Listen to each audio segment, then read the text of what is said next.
ஹல்லேலூயா. அப்ப விசுவாசம் அது தாழ்மையும் குறிக்கும், அது விசுவாசத்தையும் குறிக்கும். இங்க பாத்தீங்கன்னா ஒரு ஸ்திரீ தன்னை தேவ சமூகத்தில் தாழ்த்துகிறவளாய் காணப்பட்டால், தேவன் மேலே விசுவாசம் வைக்கிறவளாக காணப்பட்டார். அந்த ஸ்திரியை குறித்து பார்ப்போம். கானானிய ஸ்திரீ தன்னை தாழ்த்துகிறார் தேவ சமூகத்தில். வாசிக்கலாம். மத்தேயு 15:25 வாசிக்கலாம். மிக தெளிவாய் நல்ல கவனிங்கள், வசனத்தை நல்லா பாருங்க. தேவ சமூகத்தில் உங்களுக்கு கொண்டு வந்த வார்த்தை அது. 25 எடுத்துக்கொள்ளுங்க. மத்தேயு 15:25 எடுத்துக்கொள்ளலாம். அவர் வந்து ஆண்டவரே எனக்கு உதவி செய்யும் என்று அவரை நோக்கி பணிந்து கொண்டார். யாரை நோக்கி பார்த்தீங்கன்னா ஆண்டவரை நோக்கி பணிந்து கொள்கிறார். ஆண்டவரே எனக்கு என்ன பண்ணுங்க, நம்ம அந்த கானானியர்கள் யார்? இவர்கள் காணியச்சிக்கு பொருளானவர்கள். கானானியர்கள் யாருன்னா அவங்க என்ன பார்த்தீங்க, காணியச்சிக்கு பொருளானவர்கள் யாருன்னா புறஜாதிகள். அவர்கள் இஸ்ரவேலர்கள் தம்முடைய பிள்ளைகள், கானானியர்கள் புறஜாதிகளை காணப்படுகிறது. அங்கதான் இவர் மிக தெளிவானவரை சொல்லுகிறார், ஆண்டவரே எனக்கு உதவி செய்யும் என்று அவரை பணிந்து கொண்டார். யாரை பணிந்து கொண்டார்? ஆண்டவர் எனக்கு உதவி செய்யுங்க. நம்முடைய வாழ்க்கையில உதவி செய்யணும் இயேசு கிறிஸ்து மாத்திரம் தான். அவர் பணிந்து கொண்டு அவரிடத்திலே நாம் கேட்கிறவர்களாய் காணப்பட வேண்டும். அவ பாருங்க, தொடர்ந்து நாம் வாசிக்கும் போது அதற்கு அவர் 26 வாசிக்கும் போது அவர் அவரை நோக்கி பிள்ளைகளின் அப்பத்தை எடுத்து நாய்க்குட்டிகளுக்கு போடுகிறது நல்லதல்ல என்றார். அதற்கு அவர் மீத ஆண்டவரே ஆகிலும் நாய்க்குட்டிகள்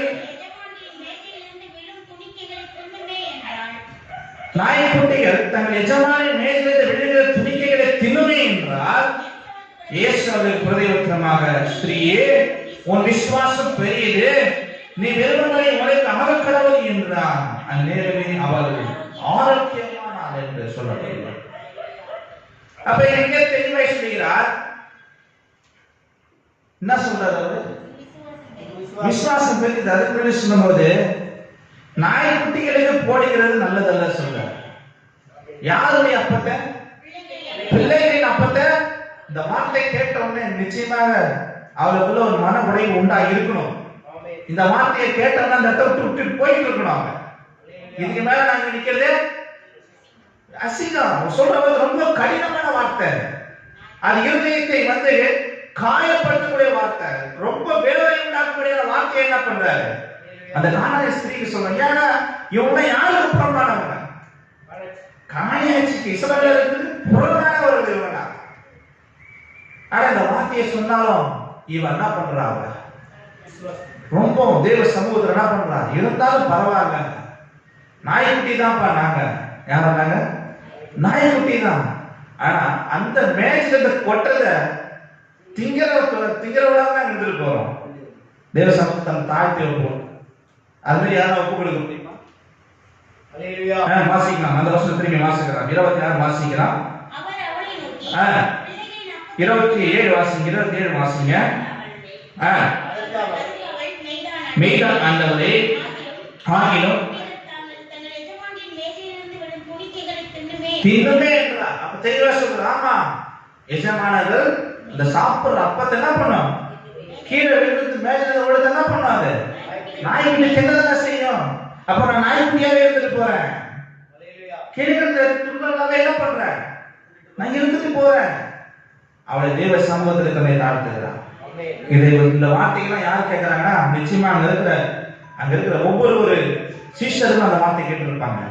அங்க இருந்த ஜனங்கள் எல்லாம் கேட்டிருப்பாங்க. அவளுக்கு மிகுந்த அசிங்கம் உண்டாகக்கூடிய காரியமா நிச்சயமா இருந்திருக்கும். வேதனை உண்டாகிற காரியம், மனமடையம் உண்டாகிற காரியமா இருந்திருக்கும். ஆனா அவள் பொருட்டா என்னவே இல்லை. தேவ சமூகத்துல எந்த அளவு தாழ்த்த முடியுமோ தன்னை தாழ்த்தினாங்க. அந்த வார்த்தைகளை கேட்டு கேட்டு திரும்பி விசுவாசத்தோட அவள் தேவ சமூகத்தை உட்கார்ந்தார். இவள் தேவ சமூகத்தில் ஜபத்தை பண்ணிக்கொள்ளாது. வேண்டுதலை குறிக்கிறது, ஜபத்தை குறிக்கிறது, விண்ணப்பத்தை குறிக்கிறது, கீழ்ப்படிதலை குறிக்கிறது, கடைசியா தாழ்மையை குறிக்கிறது. அதுக்கு கடைசியில பாத்தீங்கன்னா அது விசுவாசத்தை குறிக்கிறது. விசுவாசிக்கிறீங்க ஒரு காரியத்துல இவ்வளவு இருக்கு. அப்ப பாருங்க, தேவ சமூகத்துல என்ன பண்றதா, தன்னை தாழ்த்தி அந்த விசுவாசத்துல உறுதியாக இருந்தார். ஏன்னா இன்னைக்கு எனக்கு ஒரு தேவை இருக்குது. என்ன தேவை? என் மகன் என்ன பண்ணோம்? குணமாக வேண்டும் ஒரு தேவை இருக்குது. நமக்குன்னு ஒரு தேவை இருக்குது தேவ சமூகத்துல. அந்த தேவை நம்மளுக்கு நிறைவேறப்பட வேண்டும். ஆனா தேவ சமூகத்துல தன்னை தாழ்த்தி காத்திருக்கிறவங்க காணப்படுது. அப்படி காத்திருக்கிற பிள்ளைகளுக்கு தான் கர்த்தர் ஆசீர்வாதத்தை தராரு. எத்தனை பேர் விசுவாசிக்கிறீங்க? எத்தனை பேர் நீங்க ஒப்பு கொடுக்க போறீங்க? நான் தேவ சமூகத்துல காத்திருப்பேன். அது எவ்வளவு பிரச்சனை வந்தாலும், எவ்வளவு பாடு வந்தாலும், கர்த்தரே என்ன சோதிச்சாலும், ஆனா நான் கர்த்தருக்காக காத்திருப்பேன்.